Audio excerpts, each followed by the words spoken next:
राधे राधे। जैसे मैं आपको भक्ति से अवगत कराते कराते भगवान के रास और महारास में प्रविष्ट हो गई। और जब मैं आपसे कहती ना कि जब हम भक्ति करेंगे, परमात्मा को हम बुलाएंगे, उसको जिस भाव से हम दिखाएंगे तो परमात्मा भी हमें वही भाव हमें देता है। आज मैं भक्ति पे बोलते बोलते मुझको 1 महीना हो गया, और 1 महीने में मेरे साथ क्या क्या घटनाएं हुई वो मैं जानती हूँ, और मेरा परमात्मा जानता है।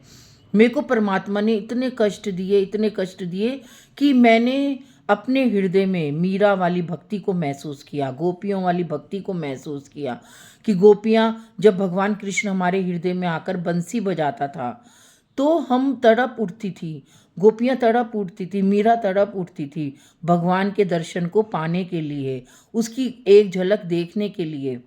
और ये सब हमारे हृदय की बातें हैं, हमारी आत्मा की बातें हैं, और हम इसको किसी के सामने व्यक्त ही नहीं कर सकते।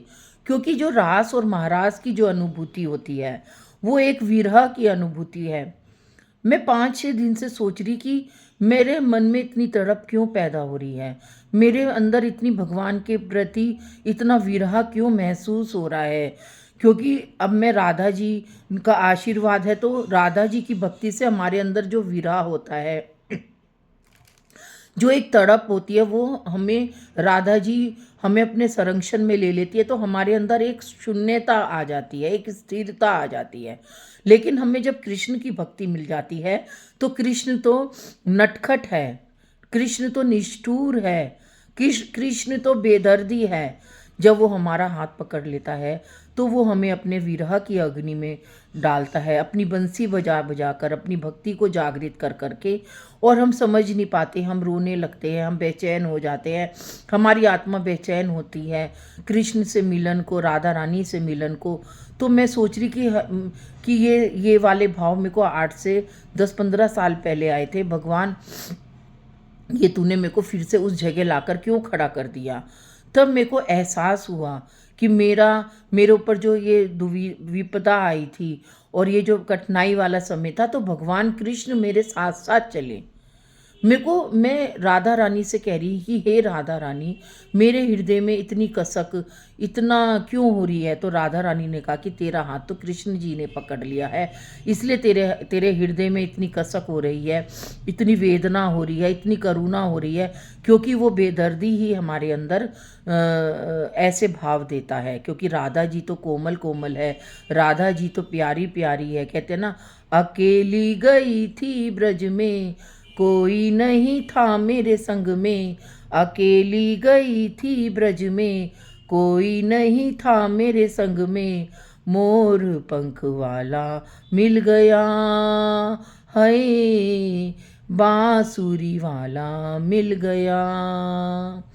नींद चुराई उसने, चैन चुराया उसने, नींद चुराई उसने, चैन चुराया उसने, बंसी बजाई उसने, हाय बंसी बजाई उसने। अकेली गई थी ब्रज में, कोई नहीं था मेरे संग में। अकेली गई थी ब्रज में, कोई नहीं था मेरे संग में। मोर पंख वाला मिल गया है, बांसुरी वाला मिल गया। आस लगी थी मन में, दर्शन के खातिर मन में। आस लगी थी मन में, दर्शन के खातिर मन में। वो तो छलिया बन गया है, वो तो छलिया बन गया। मोर पंख वाला मिल गया है, बांसुरी वाला मिल गया।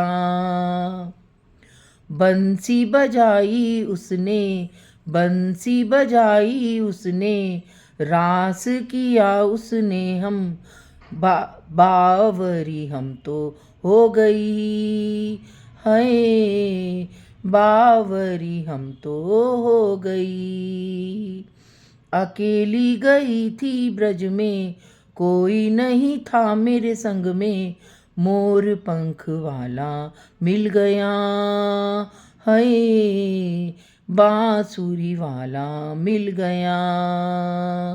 बंसी बजाई उसने, दौड़ी चले आए हम तो, बंसी बजाई उसने, दौड़ी चली आई हम तो, पन घट पे वो मिल गया, हाय पन घट पे वो मिल गया।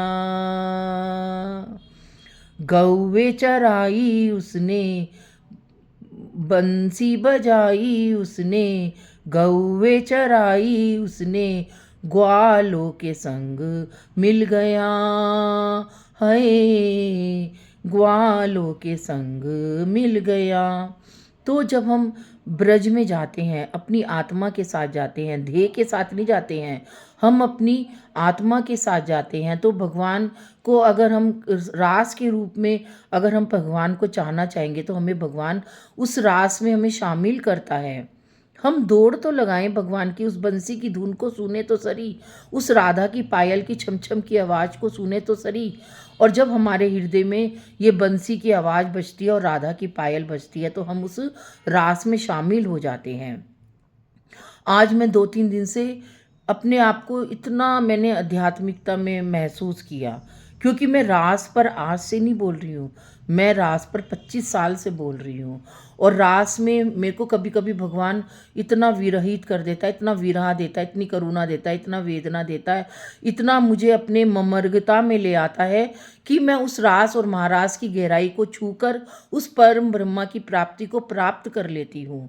और ये मैं एक सच्ची घटना बता रही हूँ अपने साथ, जब भी मेरे साथ गुजरती है तो मैं सोचती हूँ कि भगवान ये तूने मुझको ऐसा विरह क्यों दिया, ऐसी भक्ति क्यों दी, तू मेरे को ऐसी भक्ति में क्यों डालता है कि मैं विरहित होकर विरह की अग्नि में उस ज्वाला में ऐसा महसूस करती हूँ कि परमात्मा के स्पर्श की स्पर्शता को महसूस कर जाता है जो हृदय होता है, जो आत्मा होती है। ऐसी मीरा की भक्ति थी, ऐसी गोपियों की भक्ति थी। तो गोपियों का ना रूप है ना रंग है, गोपी तो एक आत्मा है, चाहे वो 10 साल की है, चाहे वो 52 साल की है, चाहे वो 80 साल की है, चाहे वो 100 साल की है।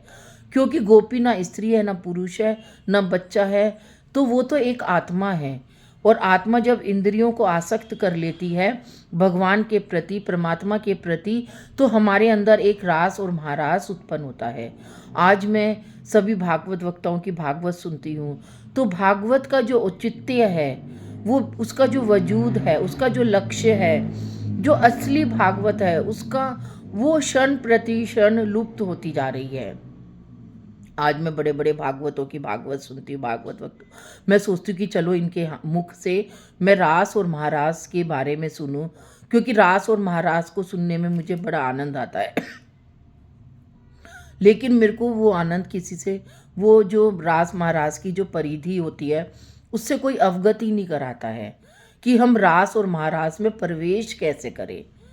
और इतने लाखों लाखों रुपए लेते हैं, उनका जो टेंट होता है वही करोड़ों रुपए का लगता है, यानी कि करोड़ों रुपए लगाकर भी वो हमें भागवत की सच्चाई से अवगत नहीं करा पाते हैं। अभी मैं किसी की भागवत सुन रही थी, तो वो भागवत का उन्होंने एक भी अध्याय का वर्णन नहीं किया, भक्तों के चरित्र के विषय में बता रहे हैं। तो मैंने कहा, सोचा कि अगर तुम्हें भक्तों के चरित्र में बताना है तो भक्त चरित्र लिखो, श्रीमद् भागवत महापुराण क्यों लिखते हो 7 दिन की। तो इससे क्या होता है, इतना बड़ा भागवत वक्ता होकर भागवत जी का उल्लंघन होता है, भागवत जी की अवहेलना होती है। और मुझे तो अच्छा नहीं लगता, क्योंकि मैंने सच्चे मन से भागवत जी को अपनाया है और सच्चे मन से भागवत जी की भक्ति करी है, सच्चे मन से भागवत जी को ध्याया है, और भागवत जी ने भी मुझे सच्चे मन से अपने अपने संरक्षण में संरक्षित किया है। तो मैं सोचती हूँ कि हे भगवान, ये कलयुग कितना बढ़ गया है कि भागवत अभी से ही अपना औचित्य खत्म करते जा रहे हैं भागवत वक्ता। मैं सभी भागवत वक्ताओं से हाथ जोड़कर प्रार्थना करती हूँ, आज मैं निडर होकर सबसे कह सकती हूँ, क्योंकि मैं नहीं कहती हूँ, मेरी आत्मा कहती है, क्योंकि मैं रास महारास के ऊपर जो बोलती हूँ हर कोई उसको महसूस नहीं करता है, हर कोई महसूस कर ही नहीं सकता है। ये मैं नहीं बोल रही हूँ, ये भागवत जी बोल रही हैं। भागवत जी का 10वें स्कंद में आप 10वां स्कंद पढ़ना, और जिसमें भगवान ने रास महाराज किया था, आप वेदों की स्तुति पढ़ना, जिसमें, और आप मार्कंडे जी का अध्याय पढ़ना, जिसमें भगवान जी ने मार्कंडे जी को भक्ति दी थी।